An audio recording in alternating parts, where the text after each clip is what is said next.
সরস্বতী পুজোতে বাধা ইস্যুতে সোমবার মুলতুবি প্রস্তাব এনেছিল বিজেপি। সরকার কি ব্যবস্থা নিয়েছে তা জানতে চেয়ে সরব ছিলেন বিজেপি বিধায়করা। বিরোধী দলনেতা শুভেন্দু অধিকারীর নেতৃত্বে ওয়েলে নেমে বিক্ষোভ বিজেপির পরিষদীয় দলের। স্লোগান দিয়ে কাগজ ছুঁড়ে মারার অভিযোগ বিজেপি বিধায়কদের বিরুদ্ধে। বিরোধী দলনেতার ব্যবহারে অসন্তুষ্ট অধ্যক্ষ ব্যবস্থা নেওয়ার কথা বলেন। 4 বিজেপি বিধায়ককে সাসপেন্ড করলে ওয়াকআউট বিরোধী দলের। ট্রেজারি বেঞ্চের সুপারিশ মেনে অধ্যক্ষের সাসপেনশনের সিদ্ধান্তের প্রতিবাদে একদা বিরোধী দলনেত্রী তথা বর্তমান মুখ্যমন্ত্রীর বিধানসভায় ভাঙচুরের প্রসঙ্গ উস্কে দেন সাসপেন্ডেড বিজেপি বিধায়করা। তৃণমূল অপোজিশন ছিল 2001 থেকে 2011, করেনি। মমতা ব্যানার্জি নিজে এসে ভেঙে দিয়ে গেছে। তিনি হাউসের কেউ নন, বিধানসভা ভেঙে দিয়ে গেছেন নিজে।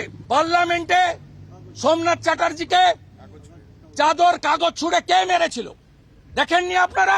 একটাই কারণ, হিন্দুদের পক্ষে বলা যাবে না, একটাই কারণ, উনি কাল বলবেন বিরোধী দলনেতা এবং তার কলিগরা যাতে বাইরে থাকে। পার্লামেন্টে স্পিকার মহোদয়, চেয়ারম্যান, রাজ্যসভায় চেয়ারম্যানের মুখে কাগজ ছুঁড়ে মেরেছিলেন, তখন কি সেটা কি সাসপেন্ড হয়েছিলেন নাকি ভালো কাজ করেছিলেন?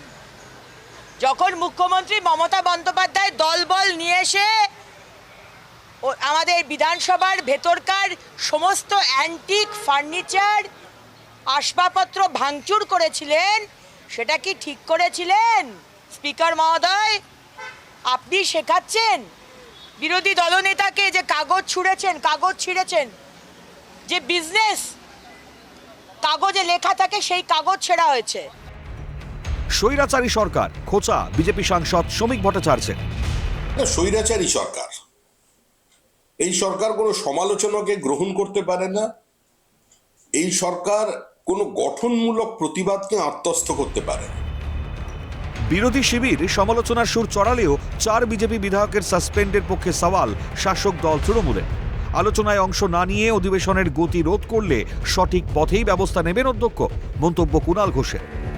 সংবিধানের কাছে বিচার চাইতে আইন সভায় গেছিলেন মমতা বন্দ্যোপাধ্যায়।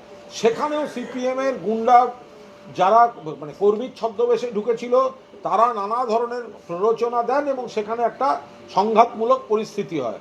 তো এখানে তো সেরকম কোনো ব্যাপার নয়। এখন সিপিএম জমানায় বিধানসভাটায় বিরোধীদের কোনো জায়গা ছিল না, আর মমতা বন্দ্যোপাধ্যায় তাঁর বিধানসভায় 50% সময় বিরোধীদের দিয়ে দিয়েছেন। তো 50% সময় তো বলার জায়গা রয়েছে। আগে বিরোধীরা বলতে পারতেন না, এখন তো বিরোধীদের বলার সময় দেওয়া হয়েছে। তাহলে সেটা না করে তারা গোলমালের আশ্রয় নিচ্ছেন কেন? রাজ্যের পরিষদীয় মন্ত্রী শোভন চট্টোপাধ্যায়ের যুক্তি, অধ্যক্ষের দিকে কাগজ ছুঁড়ে মারা অমার্জনীয় অপরাধ। বিধানসভা হয়নি এমন নয়, বিক্ষোভ হয়েছে, কাগজ ছেঁড়াছড়িও হয়েছে, এটা হয়নি এমন নয়, কিন্তু সেই কাগজ ছুঁড়ে সরাসরি গিয়ে যাওয়া এবং তাকে ছুঁড়ে তার দিকে মারা স্পিকারকে, এটা একটা অমার্জনীয় অপরাধ একটা বিধানসভার পক্ষে। স্বাভাবিকভাবে ওকে সাসপেন্ড করা হয়েছে এই কারণের জন্য, ও সাসপেনশনটাও চেয়েছিল। তারা জানে যে স্পিকারের দিকে ওইভাবে যাওয়া যায় না বা ছুঁড়ে দেওয়া যায় না, তার দিকে চেয়েছিল। আগামীকাল মুখ্যমন্ত্রী জবাবি ভাষণ দেবেন, ধন্যবাদ জ্ঞাত জ্ঞাপক প্রস্তাবে। ওরা চেয়েছে যে সরাসরি সেটাকে অ্যাভয়েড করার জন্য। ক্যালকাটা নিউজ।